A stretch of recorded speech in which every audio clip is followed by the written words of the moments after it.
It's a 40th anniversary season with a new production that promises to be an upbeat comedy for opera goers of all ages.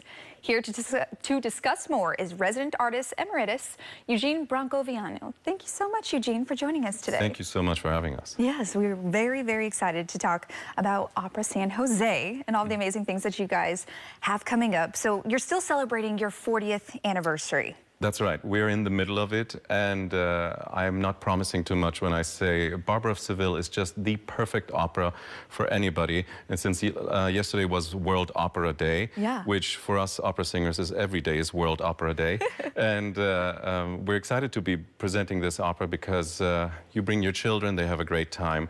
It's a fun-loving opera that is full of twists and turns, and I don't want to give too much away, but some of the effects that we're putting on stage are literally mind-blowing. And the music, everybody will recognize. Oh my goodness, so exciting. And something that's very interesting about this production is it is going to be a comedy production. How rare is that when it comes to opera?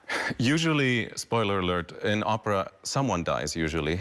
Here, nobody dies, except a few egos along the way. You know, the Count Almaviva, who's desperately in love with Rosina, has to lower himself to become Lindoro, the poor student. With the help of Figaro, they fabricate several machinations to do one up on Dr. Bartolo, who's supposed to be the ward of Rosina, but he's desperately in love with her. And then he has a friend whose name is Dr. Basilio, who literally sings a conspiracy theory aria called La Calunnia, which is the most fun you can have on stage. Okay, so it sounds like it is going to be a ton of fun. Yes, absolutely. It's time will fly by, and we have a fantastic general director with Shauna Lucy, and of course Joe Marcheso at the conducting podium. He just knows how to bring all the zest out of the music. Ooh, zest! I like that word too. So the music is going to be a little zesty. There's going to be some fun and comedy up on stage. Yes. What went into the preparation for this? Well, an opera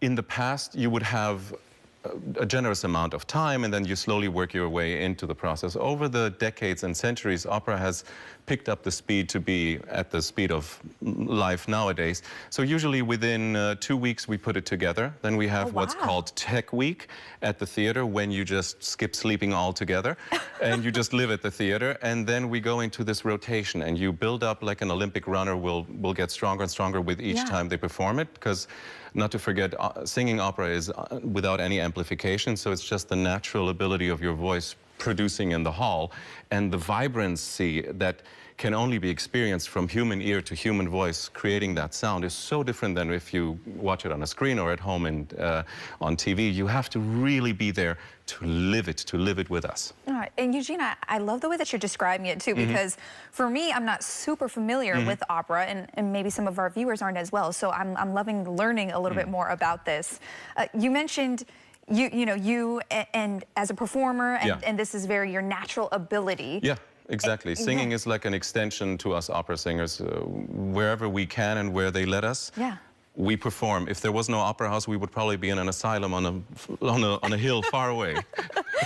Well, when it comes to this specific production, and I know you don't want to give too much away, can you give us some details on what people can expect when they come to celebrate? Right at the moment when you think you have figured it out, we will pull the rug from underneath you. And it's a visually beautiful production, the California Theater, where we will have our opening night on November 11th.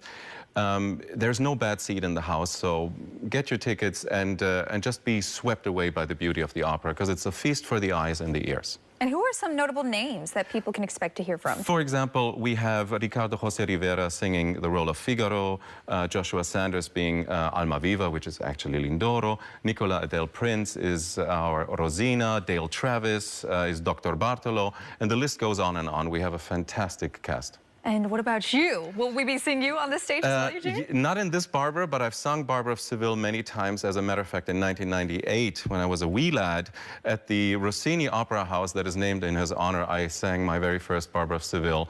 But in February of 2024, I'll be singing the lead role of Rigoletto, which is, you know, the World Series for any baritone. It's a dream come true. Oh my gosh, well, congratulations on that. And we'll get right back to you in just a second, but let's kind of take it back to Opera San Jose. What does it mean to the Opera House to be celebrating 40 years?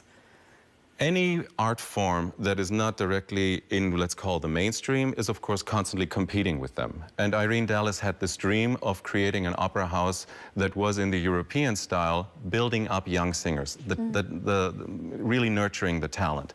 Opera San Jose has been part of my life very intensely for the last 11 years, where the first 6 years I was a guest artist.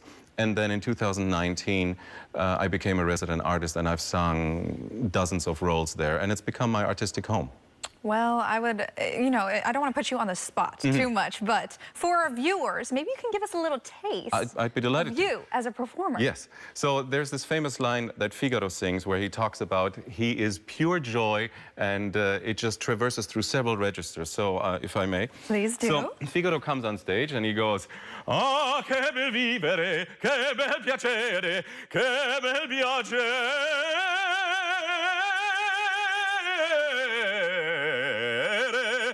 Per un barbiere di qualità, di qualità." Oh my gosh, okay, we're gonna give you a round of applause here. That was amazing.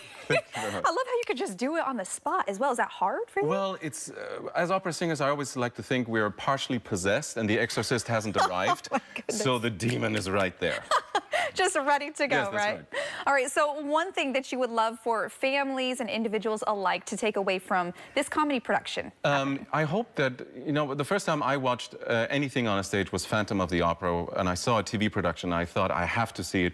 And then that naturally led me to opera, and the first opera I saw was actually Don Giovanni, which also takes place in Seville, as many operas take place in Seville. But don't be too worried about the fact that the opera is in Italian. We have subtitles below and above.